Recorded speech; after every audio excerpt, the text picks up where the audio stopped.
Assalamualaikum warahmatullahi wabarakatuh.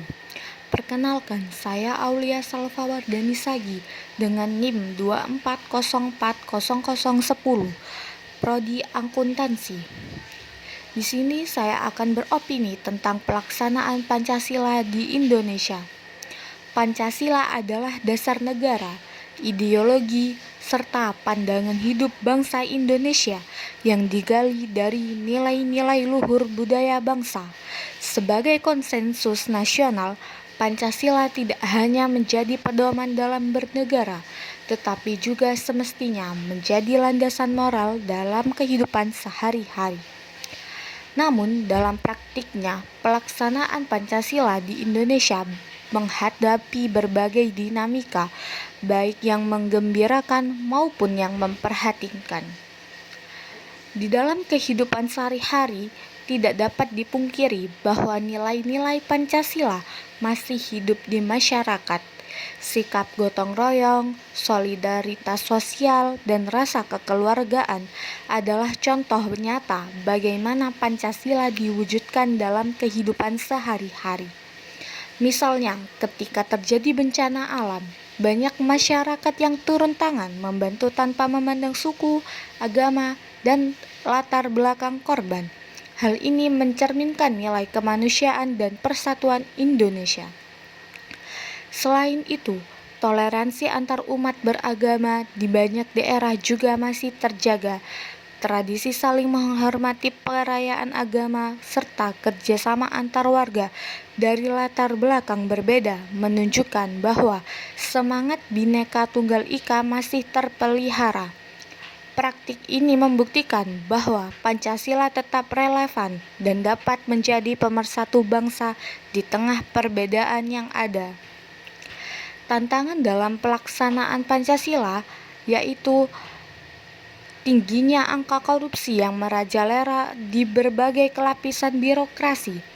Perilaku koruptif jelas bertentangan dengan nilai keadilan sosial, kejujuran, dan tanggung jawab yang terkandung dalam Pancasila. Selain itu, masih ada fenomena intoleransi yang mengkhawatirkan, konflik berlatar belakang SARA, ujaran kebencian di media sosial, hingga diskriminasi terhadap kelompok tertentu mencederai sila persatuan Indonesia dan sila kemanusiaan yang adil dan beradab. Hal ini menunjukkan bahwa sebagian masyarakat masih belum benar-benar menginternalisasi nilai Pancasila. Kesenjangan sosial ekonomi juga menjadi tantangan besar. Masih banyak rakyat yang kesulitan mengakses pendidikan, kesehatan, dan pekerjaan layak. Kondisi ini membuktikan bahwa sila kelima, yaitu keadilan sosial bagi seluruh rakyat Indonesia, masih jauh dari harapan.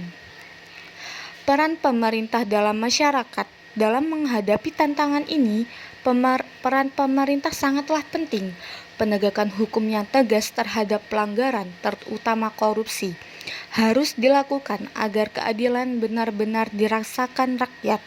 Selain itu, pemerintah juga perlu menjalankan kebijakan yang berpihak kepada kepentingan masyarakat luas, bukan hanya kelompok tertentu. Di sisi lain, lembaga pendidikan memiliki tanggung jawab besar dalam menanamkan nilai-nilai Pancasila kepada generasi muda.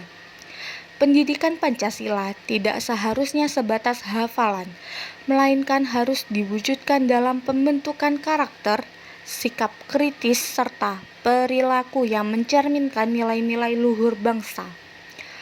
Masyarakat pun tidak bisa lepas tangan. Setiap individu memiliki tanggung jawab untuk mengamalkan Pancasila dalam kehidupan sehari-hari. Mulai dari hal kecil seperti bersikap jujur, menghormati perbedaan, hingga berkontribusi bagi lingkungan sekitar. Dengan demikian, Pancasila benar-benar menjadi pedoman hidup bersama, bukan hanya slogan dalam upacara atau dokumen negara. Pelaksanaan Pancasila di Indonesia memang masih menghadapi banyak tantangan, mulai dari korupsi, intoleransi, hingga kesenjangan sosial. Namun hal ini tidak boleh membuat bangsa ini pesimis. Justru tantangan tersebut harus menjadi pemicu untuk semakin memperkuat komitmen dalam mengamalkan Pancasila. Menurut saya, Pancasila akan benar-benar terlaksana jika seluruh elemen bangsa, baik pemerintah, lembaga pendidikan, ataupun masyarakat bersatu dan dalam konsistensi dan keteladanan. Apabila nilai-nilai Pancasila dijadikan dasar dalam setiap pengambilan keputusan dan tindakan, maka cita-cita bangsa Indonesia untuk mewujudkan masyarakat yang adil, makmur, dan beradab bukanlah sesuatu yang mustahil. Pancasila bukan sekadar ideologi, tetapi juga identitas dan jalan hidup bangsa. Tugas kita bersama adalah menjaga agar Pancasila tidak hanya diucapkan, melainkan benar-benar dilaksanakan demi kejayaan Indonesia di masa kini dan masa depan. Terima kasih. Wassalamualaikum warahmatullahi wabarakatuh.